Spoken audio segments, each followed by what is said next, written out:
It is we who should thank you. The records stored here are nothing short of extraordinary. There is much we could learn of Zodiac and his imprisonment, but perhaps you could offer us more focused guidance. Pray, tell us of the calamity that came before and comes now again.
Were the ancients ever able to deduce its source?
Celestial currents. I cannot say I am familiar with the concept.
And so they sought a means to harness the forces of darkness, of activity and growth. Thus was Zodiac conceived.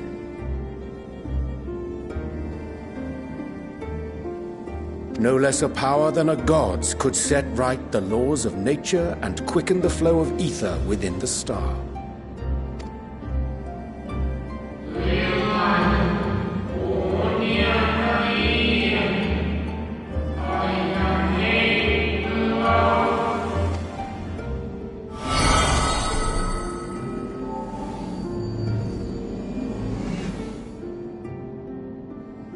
Emmett Selk claimed that those who summoned Hydaelyn did so because they saw Zodiac's power as a threat. Is that true?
The Ascians set in motion 7 rejoinings before we came to oppose them. How many more worlds would have been lost had we not placed our faith in her? How many more souls living in the present would have been snuffed out for the sake of those long dead?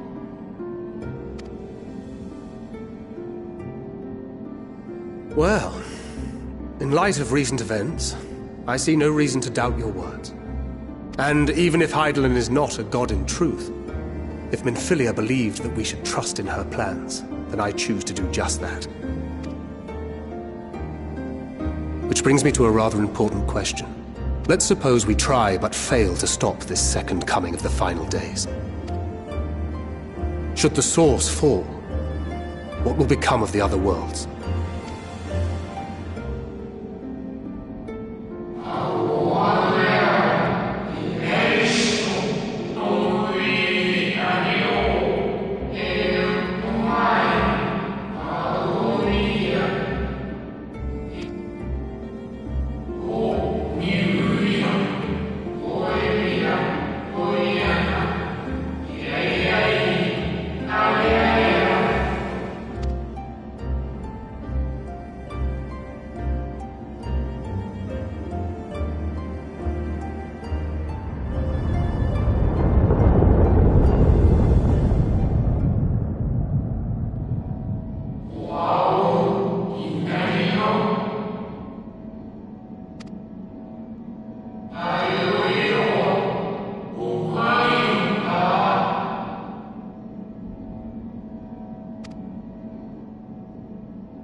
Yes, but what is it?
Our moonship pilot should be around here somewhere. Is that right?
Look lively, everyone!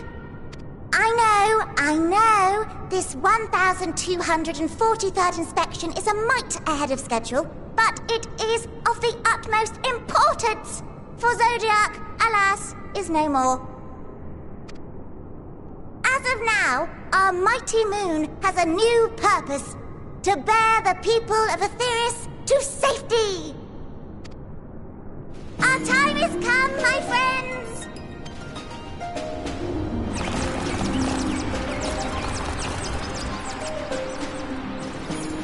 We must be swifter than swift. There is much to do before our guests arrive. I expect your workstations to be immaculate. And don't forget to relay our signal to Etheirys. Questions? Yes? No? Maybe so? No? Then hop to it!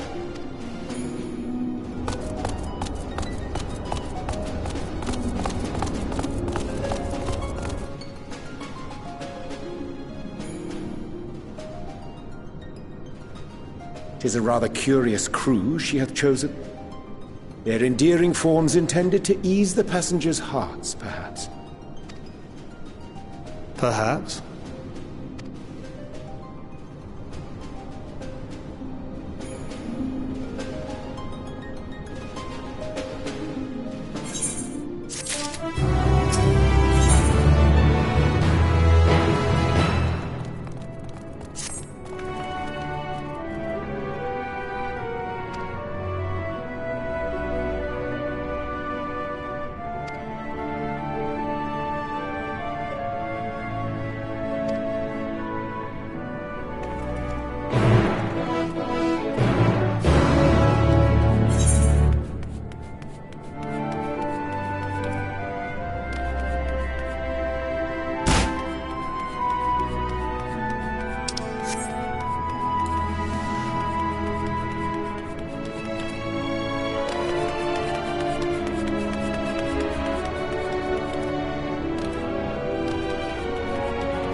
preparations are in order.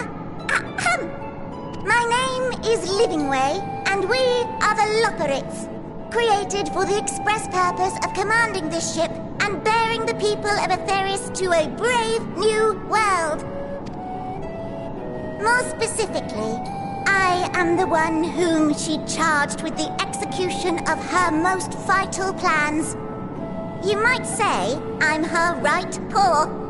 Livingway's the name, map reader and navigator of the heavens.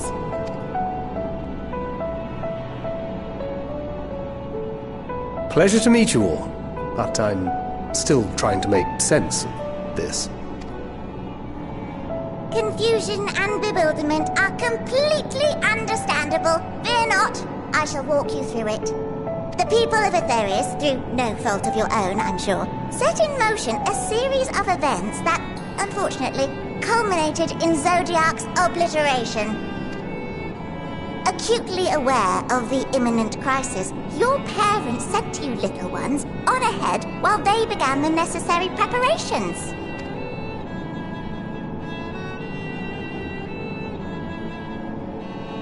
Still not following? No? Very well, I shall elaborate further.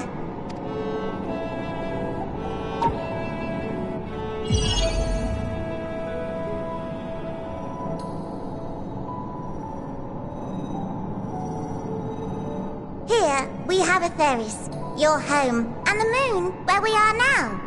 Without Zodiac around to keep things lively, so to speak, the celestial currents of the star have doubtless begun to degrade. A calamity of apocalyptic proportions will be visited upon Aetheris, bringing an end to all life. There is... So too hath the Watcher claimed. By thine unperturbed countenance, I gather this eventuality was anticipated. The doom and gloom? Oh yes, quite expected.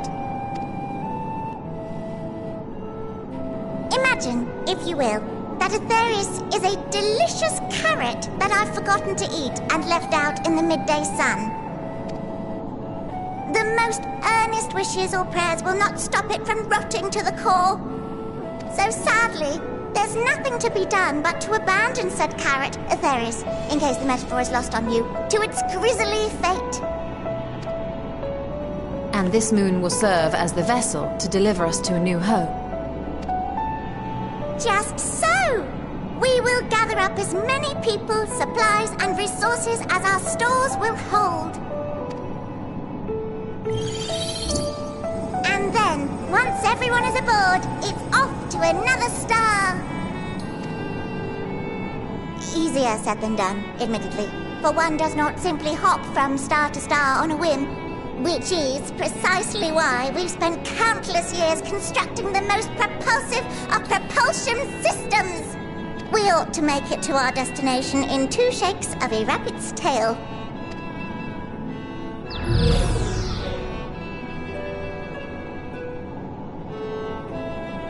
Impressive technology.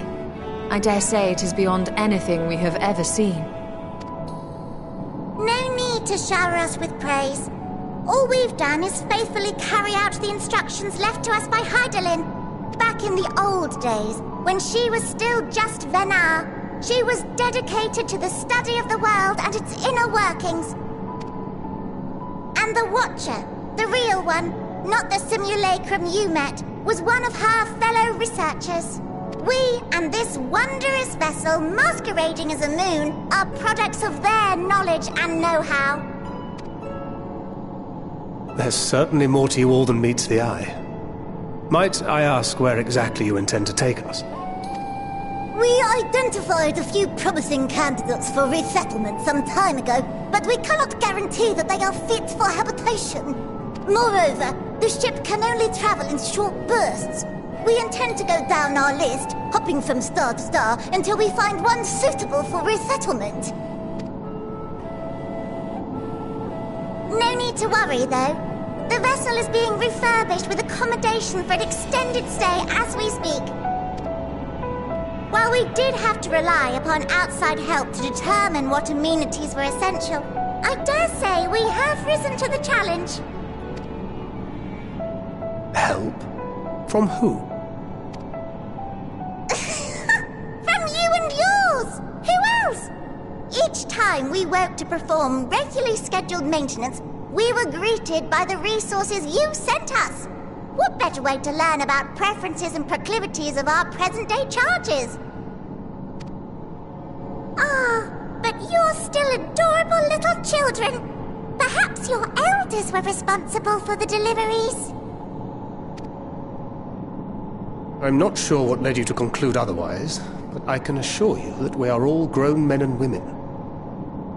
And I very much doubt my elders know this place exists, much less how to send you so much as a starlight missive. What? Then who in blazes let you on my moon?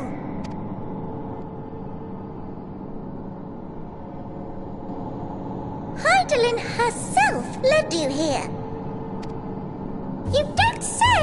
Well, that's really not children. Then why are you so small and stunted? Like little baby carrot people. Well, Amarotines were a great deal taller. In the present day, persons of such prodigious size are exceedingly rare. So, you're saying everyone's not like the Watcher?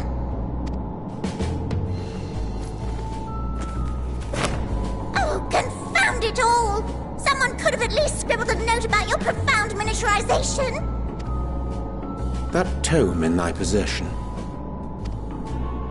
Oh, this? One of the first books sent to us. A compendium of the people of Atheris, with a few blank pages at the back for minor corrections and updates as needed. The sum total of our knowledge of your kind is contained in these pages. I thought it was abridged and made small for our benefit, but this isn't a regular-sized book, is it?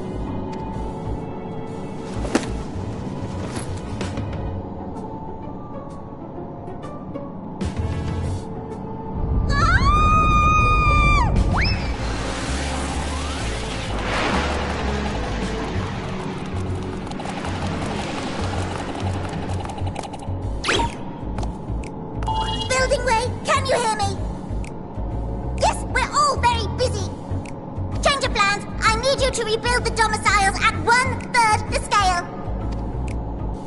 All of them! Yes, all of them! And but me no buts! See to it with all speed! Perhaps you could tell us a bit more about your terrestrial collaborators. Yes, in due time. But first, I'd like to hear more about you, if it's all the same. I'd rather not risk any other complications due to outdated knowledge of our passengers-to-be.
ready in the teleporter.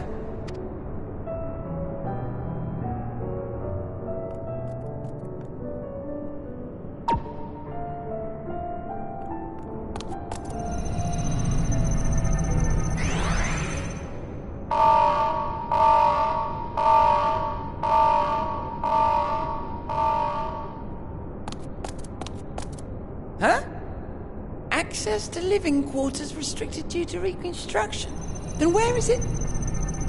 Oh no!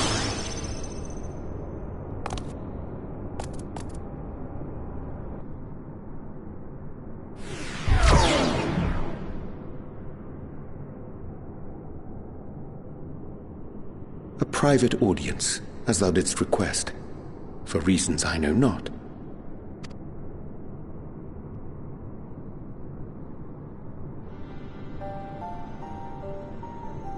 Just a precaution.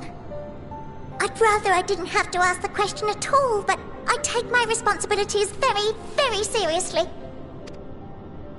Do you and your friends, by any chance, find our accommodation wanting?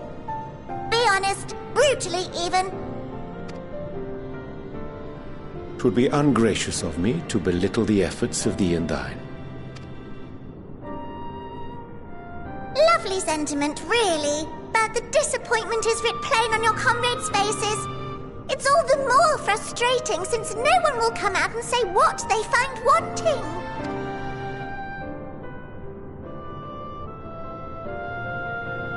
If there are faults in our work, we need to know. We can, we will do better.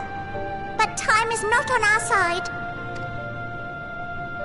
The final days will wait for no one. If your people are to be saved, we must take quick and decisive action.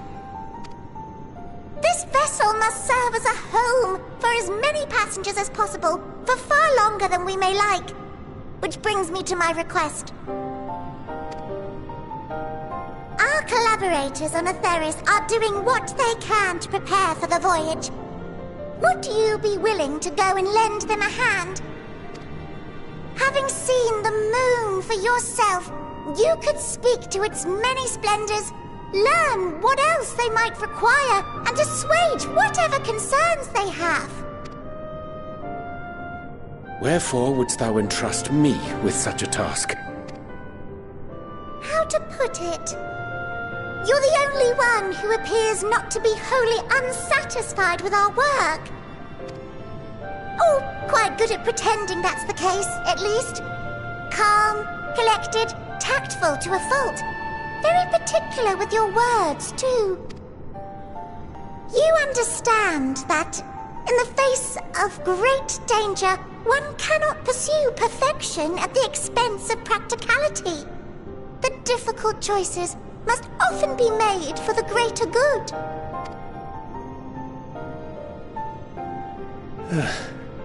And so fate doth conspire to set my feet upon this path once more. Come again?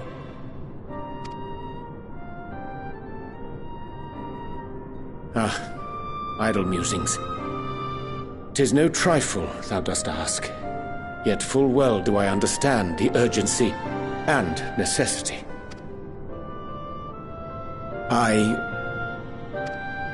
Oh, dear me! Dear me! I was terribly sorry for the mix-up. It's a bit of a malfunction. I hadn't realised the residential quarters were inaccessible, you see. But you're still in one piece. So, all's well that ends well, yes? Won't happen again. I promise.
Thine arrival is timely as ever.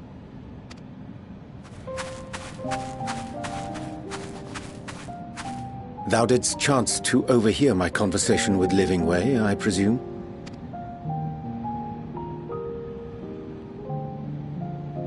'Twas not mine intent to move in shadow.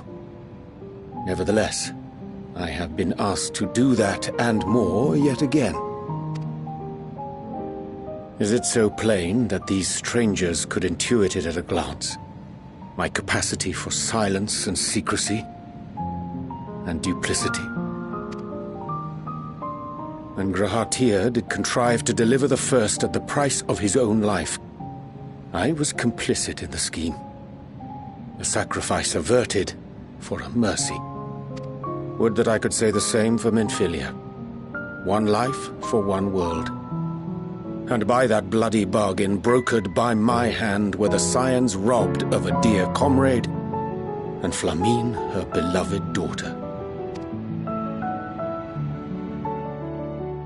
Two souls, whose selflessness was beyond measure, whose resolve was unshakable.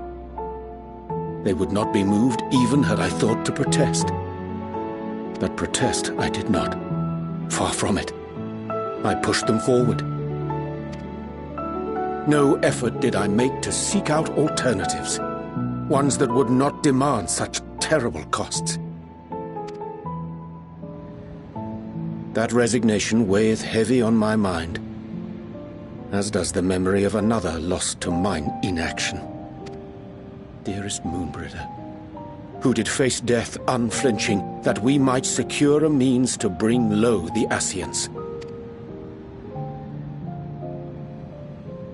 In her hour of need, I did naught.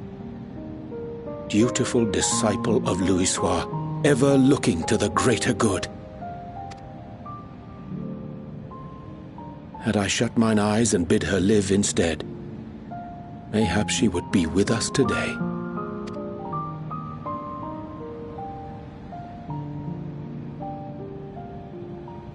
Selfish wants, born of everlasting regrets.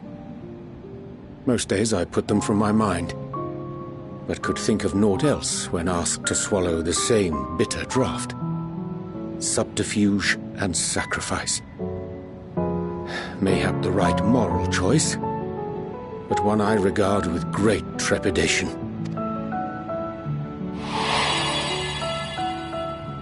The calamity of Amarot was a tragedy beyond reckoning, one which must never again come to pass.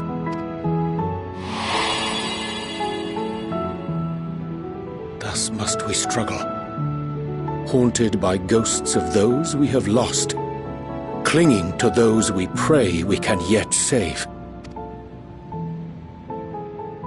But what of those we cannot? How do we make peace with the dreadful algebra of necessity?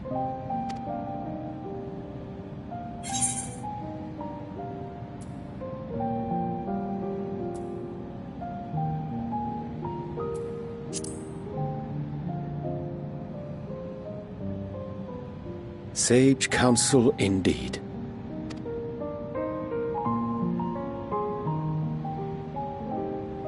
I see. Wisdom as befits a great worm. Curious that he should think thee in need of such encouragement. Strange. Scarcely can I remember when last we spoke alone, and so candidly.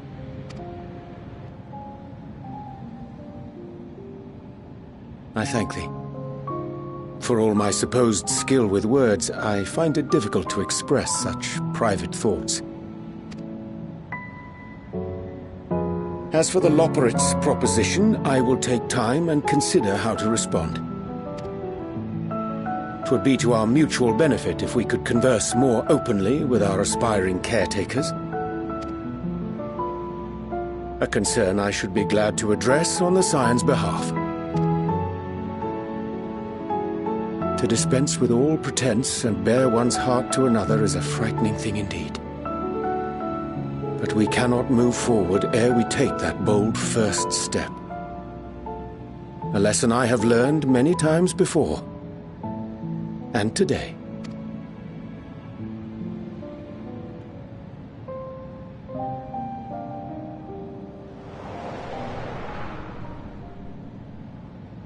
What are they saying? Curse these ears and I'd bugger all! No matter. We've got our plans.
And what, pray tell, do we seek at the Watcher's Palace?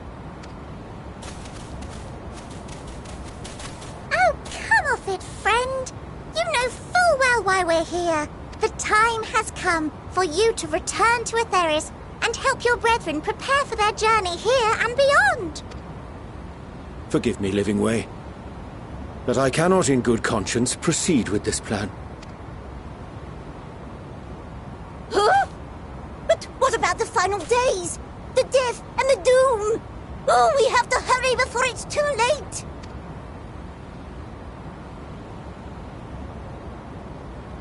Your unflagging commitment to your duty is endearing, to say the least.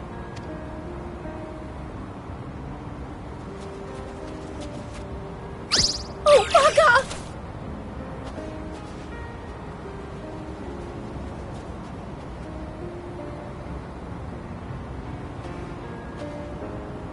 Be at ease.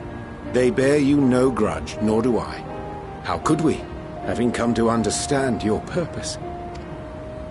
For millennia, you and yours worked tirelessly towards the singular purpose of this heavenly vessel's construction. An arduous feat by any measure. 'Tis clear you have spared no effort. Why, your very names are a testament to your dedication.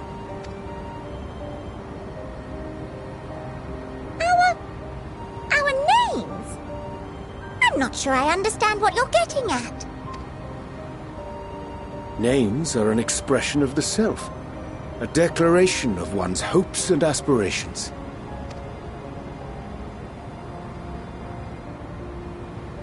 Your use of contemporary, uncomplicated nomenclature doth ensure clarity of purpose.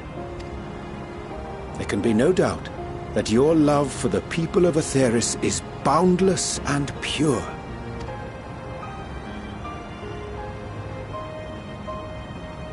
Yes! Yes! A most mellifluous phrasing! We Loperids were born of Hydaelyn's love for Aetheris. That shining, shimmering blue jewel, brightest star in the sky, brimming with life and possibilities. For as long as I can remember, I've toiled in anticipation of the day when this vessel might be needed. All I've ever wanted was to meet those she cherished so dearly. To serve, and serve well. That goes for all of us. Don't you see? So help us. Help us help them. Lead them here where we can keep them safe.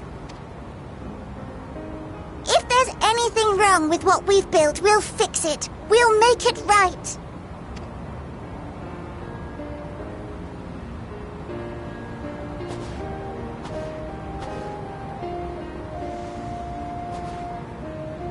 Your works want not for repair. Yet there remaineth much for you to learn of men, and your own kin besides. Singing Way, thy name bespeaketh more than the simple marriage of rhythm and rhyme. The songs of Aetheris are beyond counting, and span the length and breadth of emotion. Maps are monuments to man's pioneering spirit, and his devotion to charting the furthest reaches of our star. Many have devoted their lifetimes to exploratory pursuits, to venture unto the highest mountains and the deepest oceans in search of unknown frontiers. And thou, my friend, I do not think we've met. My name is Puddingway. Puddingway? Yes, indeed. A name of deep and abiding significance, I'm sure, but one perhaps better communicated through delicious deeds than tasteless words. A judicious application of fey magics at a later juncture may be appropriate. And Living Way. 'Tis no easy feat to convey the significance of thy moniker. When I was a bookish boy, A dear friend of mine was fond of peppering me with questions as I read, to my occasional annoyance. One day, I posed to her a question of mine own. What does it mean to live? After much contemplation, she proffered this answer. The anticipation of a half-read story's conclusion. The hope today's mistake may serve as tomorrow's lesson. The wish that a new acquaintance may one day call thee friend. She believed it to be all these moments and more. I want to understand, but... I, too, still labor to find mine own answer. 'Twould be my pleasure to assist you and yours in embarking on a journey of self-discovery and enlightenment. For thee.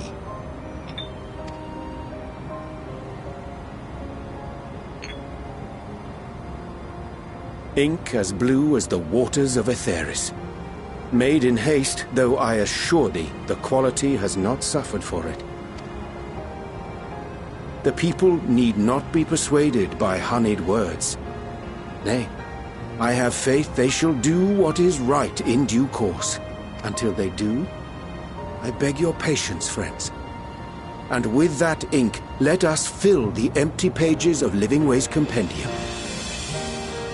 An open exchange of ideas will surely afford you all a better understanding of modern man, and with it, ideas for improvements and renovations. But more importantly, it shall empower us to together find a way forward.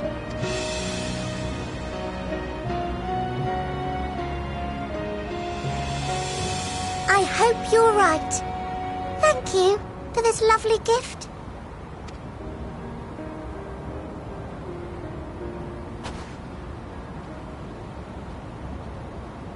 There you have it.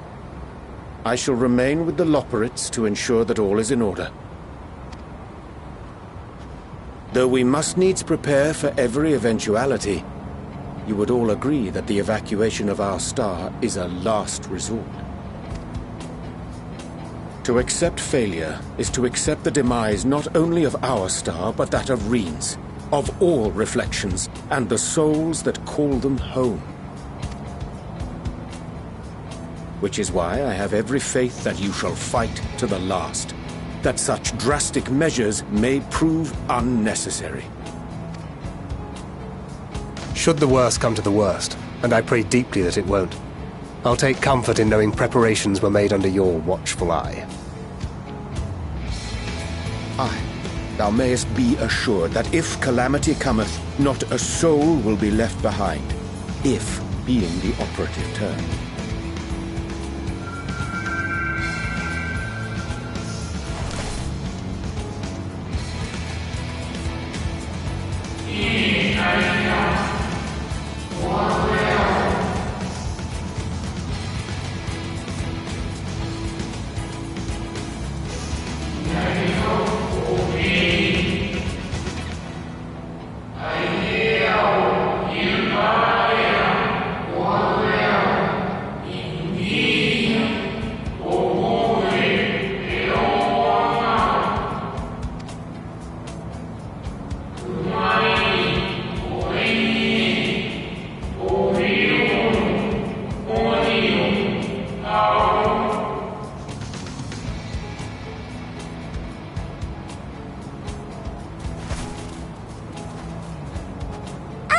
I hate to interrupt, but I feel like I need to make amends for all the secrecy.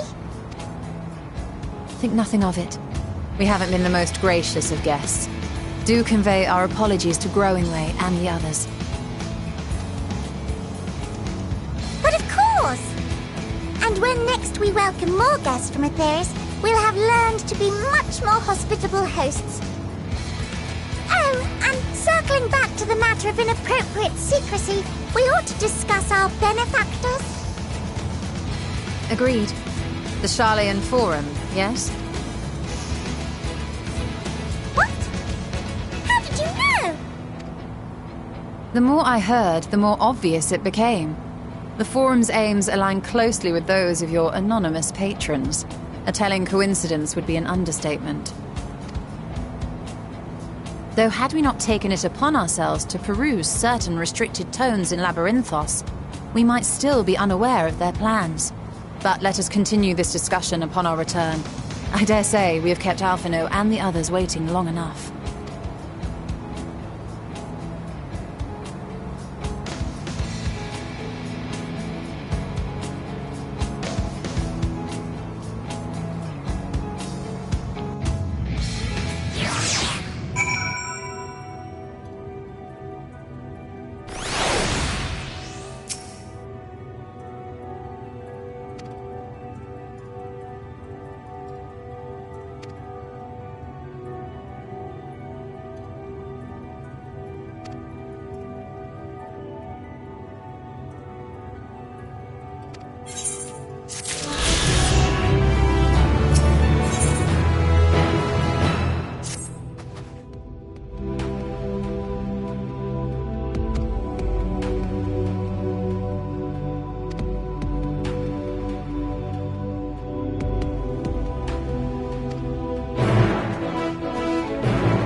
Order! Order, I say!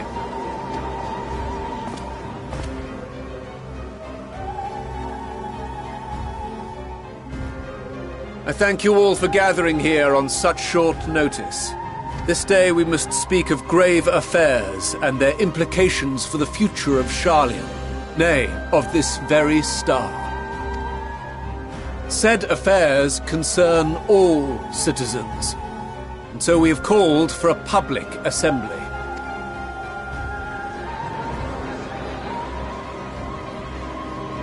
You may have heard rumors of the Talopheroi and the havoc these madmen wreak abroad.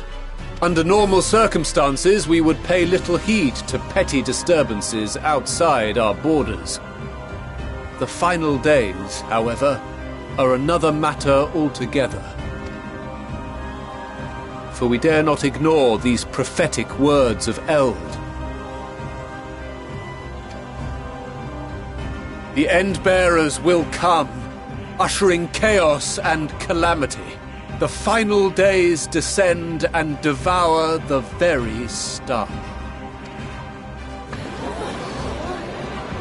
I've never heard this prophecy. Is it true?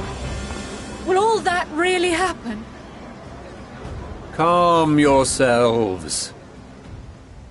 The time has come to speak of the Forum's most sacred duties. But first...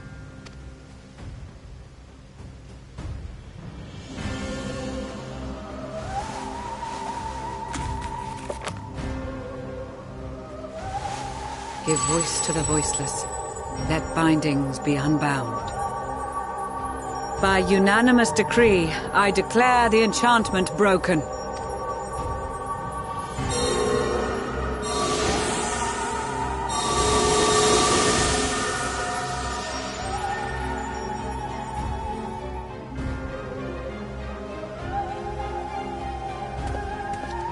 Master Leveilleur, if you would. Very well.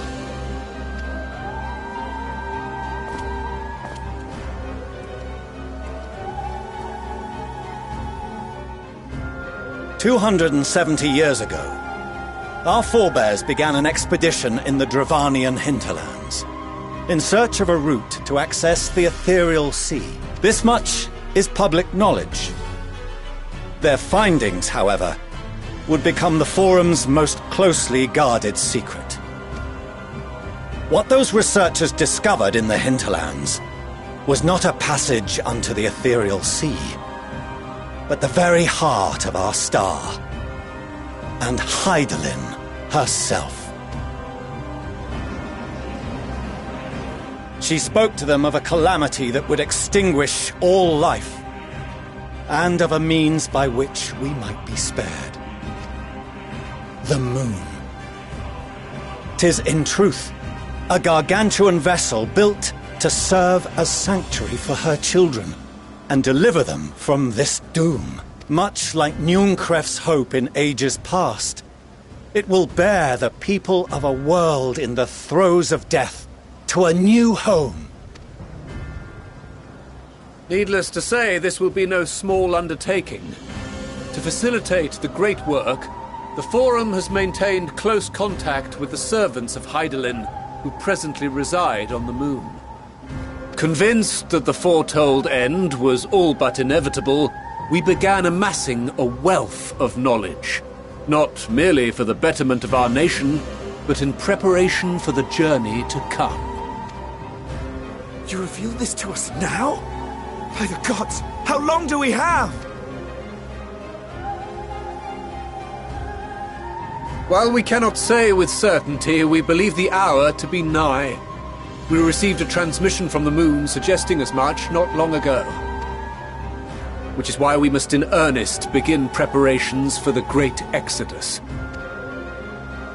For his impressive contributions and the leadership he demonstrated during our withdrawal from Dravania, we have elected Master Leveilleur to oversee this initiative.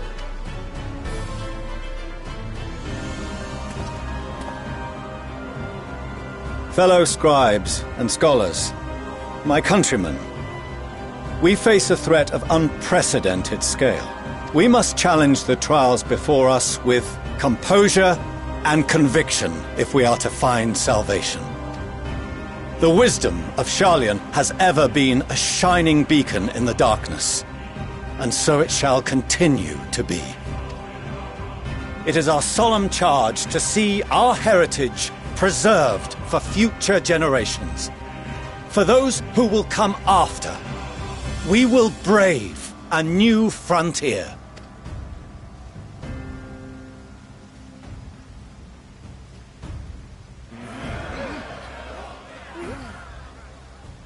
Administrative edicts will be relayed to all major institutions ere long. In the meantime, carry on with your duties.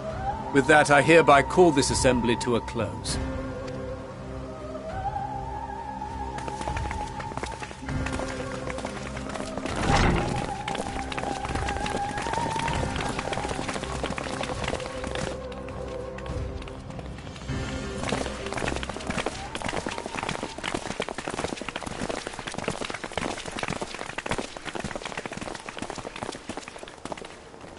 Do you remember what Mother told us when we visited home? That it wasn't until after we were born that Father seemed to lose himself in his work. If that great work of his was the evacuation of this star, then... Yes. It wasn't for his benefit.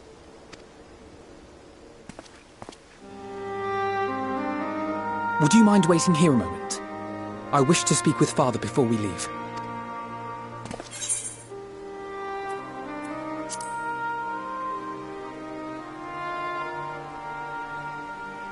Thank you. I shan't be long. If it's all the same to you, I have a few choice words to share with Father as well.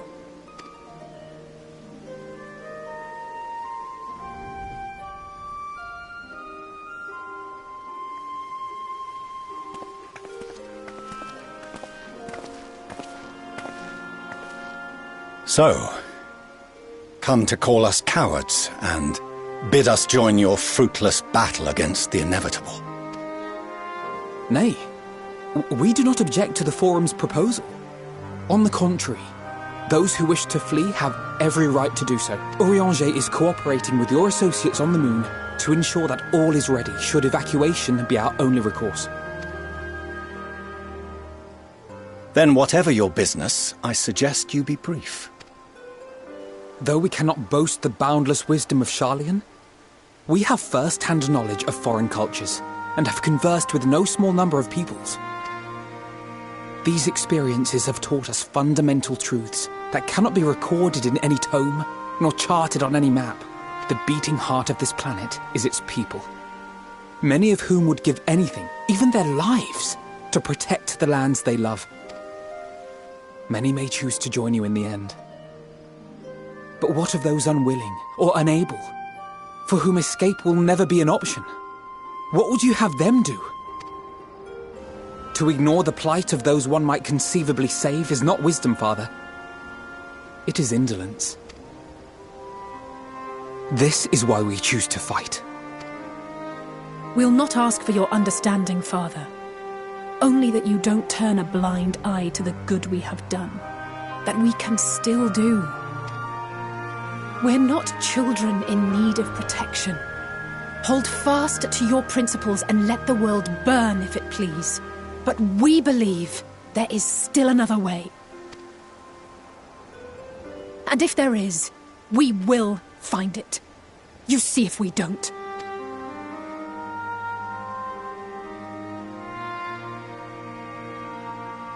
Do as you will. Just stay out of our way.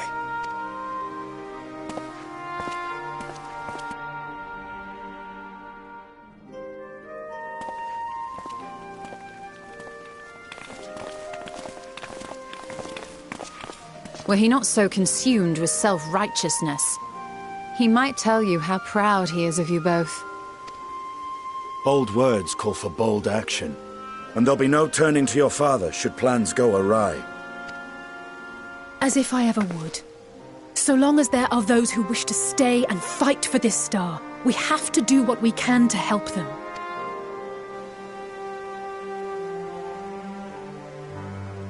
And if we're to do that, we'll need to be well rested. Wouldn't you agree? And having triumphed over what we once thought to be the source of all evil, I can think of no one in greater need of at least a dozen winks.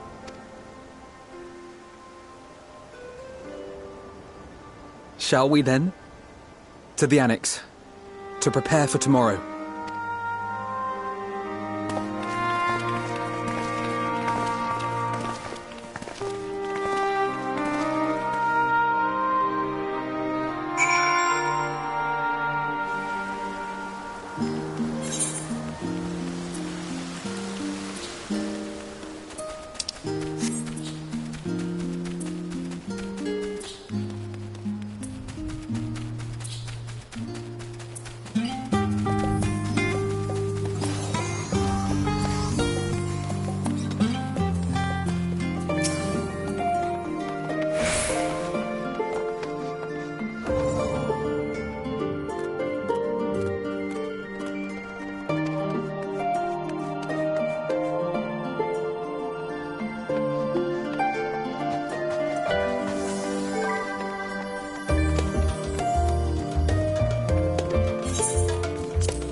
Oh, apologies. I didn't mean to...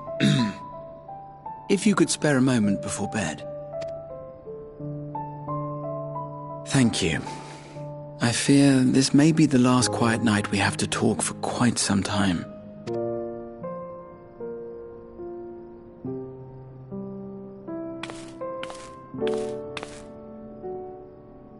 I am troubled of late. Unwarranted concerns, perhaps. I hope. Nevertheless, I feel compelled to share them with you. Though you have bested your enemies thus far, Xenos and even Zodiac, your victories have come at a considerable cost to yourself. No one is without their limits, and you are no exception. I worry the added weight of the final days will prove more than you can bear. It is surely too much for any one woman. But you needn't bear it alone. Let me share your burden. My, carrying capacity pales in comparison to yours, but I could still help. Shoulder the occasional satchel from your ever-growing mountain of, baggage. You have already done so much to help relieve me of mine own encumbrances. 'Tis only fair that I repay you in kind. Of course, it needn't be only troubles we share. Moments of joy may seem few and far between now, but there will come a time when we look back fondly on this journey. The inquiry at the Forum, our march through the snows of Garlemald, our impromptu dinner in this very room. All of it. And that is to say nothing of the journeys yet to come, to the ends of the world and beyond. But tomorrow will be no less busy than today, and I've kept you from your rest long enough.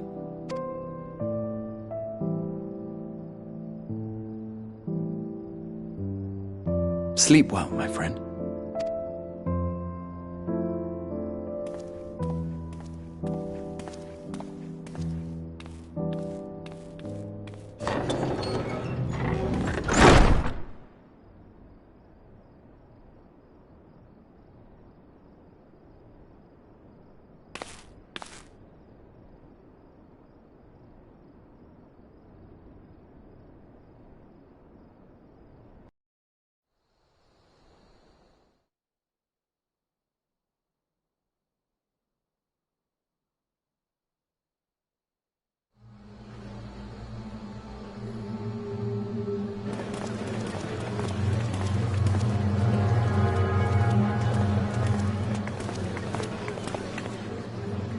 Thank the gods that tower is gone.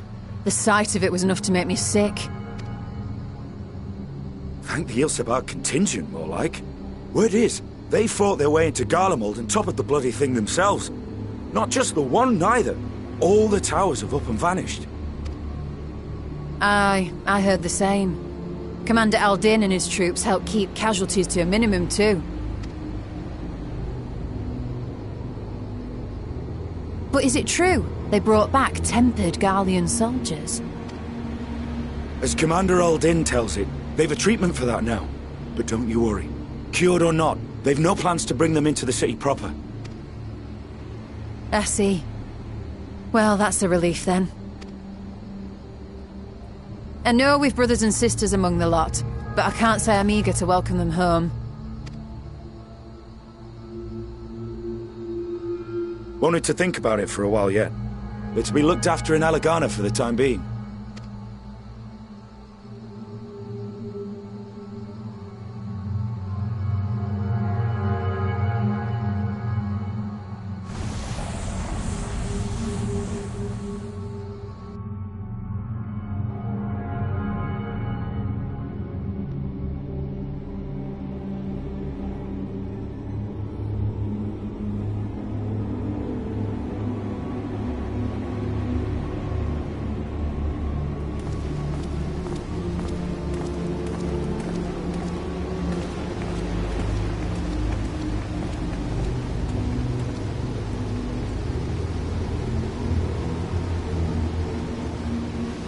Another day, another commission of paramount importance. Well, what have we here?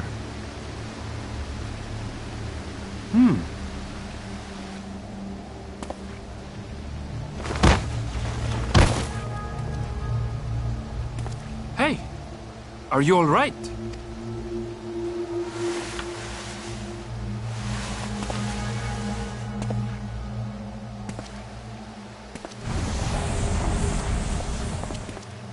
Was that?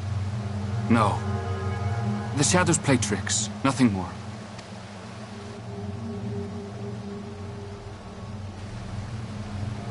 The towers are gone, and the Garlean threat is abated. And yet, why does it feel as though it's about to get much, much worse?